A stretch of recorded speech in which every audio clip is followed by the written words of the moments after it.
আজকে দুপুর 3টা থেকে আমাদের কর্মবিরতি প্রত্যাহার করা হলো। কয়েকদিন আগে আমাদের এই 250 শয্যা বিশিষ্ট হাসপাতালের ডক্টর সজীব কাজী আমাদের একজন সহকর্মী, এখানে তিনি চিকিৎসক, তাকে একটি রোগীর আত্মীয় স্বজন এবং তাদের সংশ্লিষ্ট যারা তারা নির্মমভাবে প্রহার করে এবং এটি মিডিয়াতে দারুণভাবে এসছে এবং এর ফলে আমরা অনেকগুলো ব্যবস্থা নিয়েছি।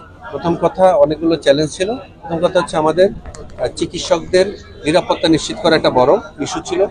2 নাম্বার ইস্যু হচ্ছে যে এই যে অপরাধটি ঘটেছে সেটার বিরুদ্ধে আইনগত ব্যবস্থা নেওয়ার একটা বিষয় ছিল এবং আরও একটি সবচেয়ে বড় বিষয়, সেটা হচ্ছে আমাদের এই 250 শয্যা বিশিষ্ট হাসপাতাল, এখানে বিভিন্ন কক্সবাজারের সকল অঞ্চল থেকে আমাদের রোগীরা আসেন এবং এটি খুব সুনামের সাথে চলছে এবং এই হাসপাতালের সেবার যে লাইন এটা ওপেন রাখা, স্বাস্থ্যসেবার যে ধারা এটা অব্যাহত রাখা।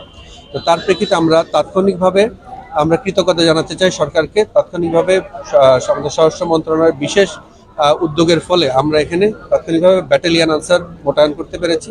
এই মুহূর্তে 12 জন আনসার এখানে, তারা 6 জন অস্ত্রধারী এবং 6 জন লাঠিবাসী নিয়ে তারা ডিউটি করছেন। পাশাপাশি আমাদের এখানে পুলিশের একটা পার্মানেন্ট ডেপ্লয়মেন্ট হয়েছে, তারা সার্বক্ষণিক একটা টিম আছেন আমাদের।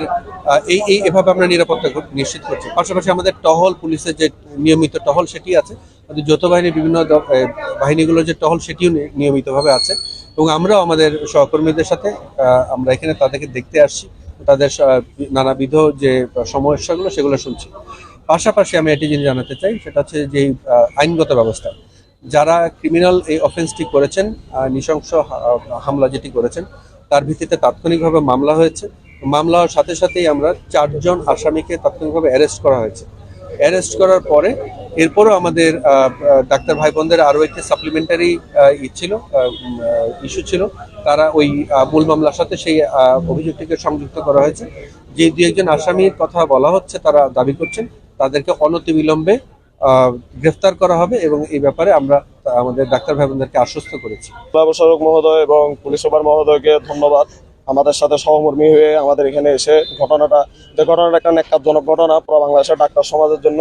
এই ঘটনার পরিপ্রেক্ষিতে ওনারা এখানে এসেছেন। আমাদের যে চলমান কর্মবিরতি অব্যাহত ছিল, জেলা প্রশাসক মহোদয় এবং পুলিশ সুপার মহোদয় আমাদেরকে আশ্বাস দিয়েছেন অপরাধীদের এক্ষেত্রে কোনো ছাড় দেওয়া হবে না, অপরাধী গ্রেপ্তার হবে এবং আমাদের যে নিরাপত্তার যে দাবিটা ছিল, আমাদের দ্বিতীয় একটা দাবি, আমাদের হাসপাতালে নিশ্চিত নিরাপত্তা নিশ্চিত করা হবে।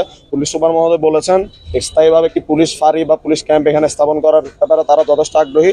আমরা তাদের আন্তরিকতাকে অভিবাদন জানাই এবং আমরা আমাদের ডাক্তারদের পক্ষ থেকে এখন যেহেতু ওনারা আশ্বাস দিয়েছেন, জেলার সর্বোচ্চ পর্যায়ের পুলিশ সুপার এসেছেন, কর্মকর্তা এসেছেন, ওনারা আশ্বাস দিয়েছেন, আমরা দুপুর 3টা থেকে আমাদের কর্মবিরতি প্রত্যাহার করছি।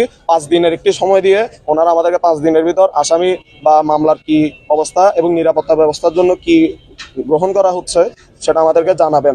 আগামী 5 দিনের জন্য আজকে দুপুর 3টা থেকে আমাদের কর্মবিরতি প্রত্যাহার করা হলো। রোগীরা আগের মতো যথাযথ সেবা পাবেন। ঘটনাটা আমি যোগদানের পরের দিনই ঘটে।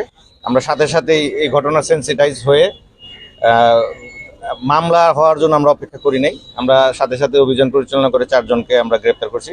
ফার্স্ট আওয়ারে দিনের 2 জনকে এবং সন্ধ্যার দিকে 2 জনকে, 4 জনকে আমরা অ্যারেস্ট করেছি এবং এই বিষয়ে একটা মামলা হয়েছে। আর একটা সাপ্লিমেন্টারি অভিযোগও আমাদের এসেছে, সেই মামলার সাথে আমরা ট্যাগ করে সেটা তদন্ত করছি এবং ভিডিও ফুটেজের মধ্যে গুরুত্বপূর্ণ যে এই ছিল অভিযুক্ত যারা আছেন, এর মধ্যে 1 জন এখানে আমরা পেয়েছি, আর যে বাকি 4 বা 5 জন এরকম আছে, আমরা অতি দ্রুততম সময়ের মধ্যে তাদেরকে আইনের আওতায় আনবো।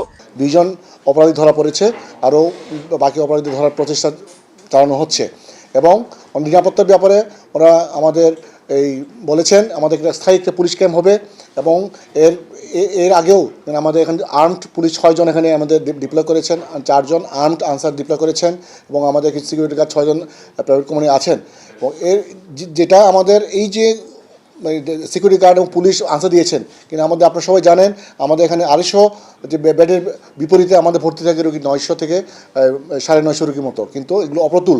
তবুও আমরা জনগণের স্বার্থে আমার চিকিৎসক সবসময় আন্তরিক এবং আমরা মেনে নিয়েছি। কিন্তু আমাদের দাবি দেওয়া হচ্ছে আমাদের এই 5 দিনের জন্য আমাদের চিকিৎসক সমাজ একটি সময় দিয়েছেন, এর ভিতরে আমাদের এই যে চলমান যে আমাদের নিরাপত্তার যে আশ্বাস এটা যদি অব্যাহত থাকে, এই অপরাধী যদি ধরা পড়ে এটার জন্য আমরা 5 দিনের জন্য কর্ম ঘোষণা করেছে এবং আজকে বিকেল 3টা থেকে এটা আমাদের স্বাভাবিক কার্যক্রম শুরু হতে যাচ্ছে।